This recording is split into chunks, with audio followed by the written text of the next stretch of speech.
प्रधानमंत्री मोदी की तस्वीर आनी शुरू हो गई है और उसके बाद आपको बता दें कि कुछ ही देर के बाद ध्वजारोहण का कार्यक्रम भी शुरू होने वाला है। प्रधानमंत्री का रोड शो ऐसा लगता है प्रत्युष की अब शायद खत्म हो चुका है। मंदिर प्रांगण में दाखिल हो चुके हैं प्रधानमंत्री। मंदिर प्रांगण में दाखिल हो चुके हैं, उसी के अंदर की ये तस्वीरें सामने आ रही हैं। और 10 बजे का वक्त था प्रधानमंत्री के मंदिर में दाखिल होने का, लेकिन लग रहा है थोड़ा सा विलंब हुआ है। 10:30 पर ये तस्वीरें अंदर से आ रही हैं और इसके बाद चूंकि 11:58 का वो शुभ मुहूर्त है, अभिजीत मुहूर्त, और उस मुहूर्त से शुरुआत हो जाएगी ध्वजारोहण की। लेकिन उससे पहले जो विधि है, जो शास्त्रों के अनुसार उसको पूर्ण किया जाएगा, तब शिखर पर वो ध्वज आपको लहराता हुआ नजर आएगा। बिल्कुल, तो मंदिर प्रांगण के अंदर की ये तस्वीरें भी आप देख सकते हैं। प्रधानमंत्री मोदी यहां पहुंच गए हैं, पूजा पाठ कर रहे हैं, कुछ ही देर में रामलला के दर्शन करेंगे।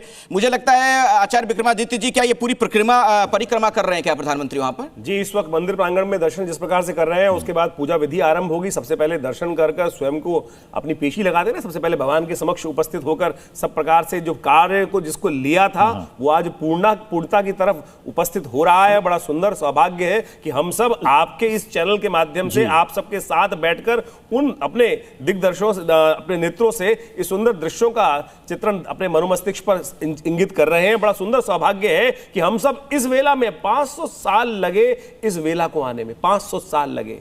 और सोचे, मैं अभी कुछ देर पहले सोच रहा था, एक वो 1970 का, 80 का, 90 का दशक था, क्या स्थिति थी, कैसे बैरिकेड रहते थे और किस प्रकार का हाल था उस वक्त अयोध्या का। मेरे एक बहुत बड़े अच्छे मित्र हैं, बड़े अच्छे पद पे आसीन थे, उन्होंने कहा अयोध्या जाते हैं ना, उस 80 के दशक की बात बता रहा हूं आपको, 90 के दशक की, कहते हैं बड़ी सफाई नहीं है, गंदगी नहीं रहती है। तो मैंने कहा कौन सफाई करेगा, सरकार को ही सफाई करने का दायित्व है ना। लेकिन सरकारों ने जिस प्रकार से उस अयोध्या धाम की उपेक्षा कर रखी थी, धर्म विश्व की धरोहर ताजमहल को सजाने में पूरी सरकार लग जाती थी, लेकिन आज योगी जी ने, मोदी जी ने जो सुंदर कार्य की, भारत की आत्मा जिसे कहा जाता है, राम भारत की आत्मा है, राम भारत के स्वरूप है, उसको सुंदर रूप से जो सजाया है, आज वो प्रतीक है कि लोग वहां जाके आह्लादित हो रहे हैं। आप स्वयं देखें कितने सुंदर दृश्य है।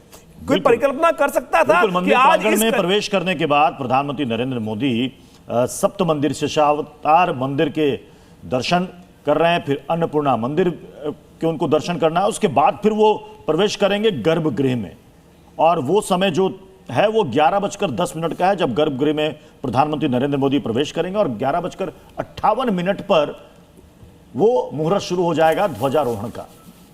बिल्कुल, और ये देख रहे हैं आप सनातनी इस वक्त कितने उत्साहित होंगे, कितने खुश होंगे इस अद्भुत दृश्य को देखकर। जैसा कि आचार्य विक्रमादित्य भी कह रहे थे, 500 वर्षों का इंतजार करना पड़ा इस मंदिर के लिए सनातनियों को, और उसके बाद इंतजार की घड़ियां जब समाप्त हुई, ऋषि मुनियों, गुरुओं का आशीर्वाद, भगवान का आशीर्वाद है, प्रभु का आशीर्वाद है, लेकिन कर्म करने की दृढ़ता जो है ना, जब तक लगोगे नहीं, दृढ़ करोगे नहीं, विश्वास रखोगे नहीं। मैं कह रहा हूं हम सब लोगों के मन में हतोत्साहित हो चुके थे कि कभी शायद हो नहीं पाएगा साहब, ये स्थिति थी। लेकिन आज दृढ़ विश्वास से जो संकल्प मोदी जी ने लिया था, योगी जी ने लिया था, उसको पूर्ण करके दिखा दिया है। ये असंभव को संभव कर आज सुंदर योग बनाया है, जो आज योगी का आज मंदिर बिल्कुल पूर्णता को प्राप्त कर रहा है। जी बिल्कुल, आज बहुत ही अच्छा दिन है और आज पूरा मंदिर पूरी तरह से बन गया है और इसलिए ध्वजारोहण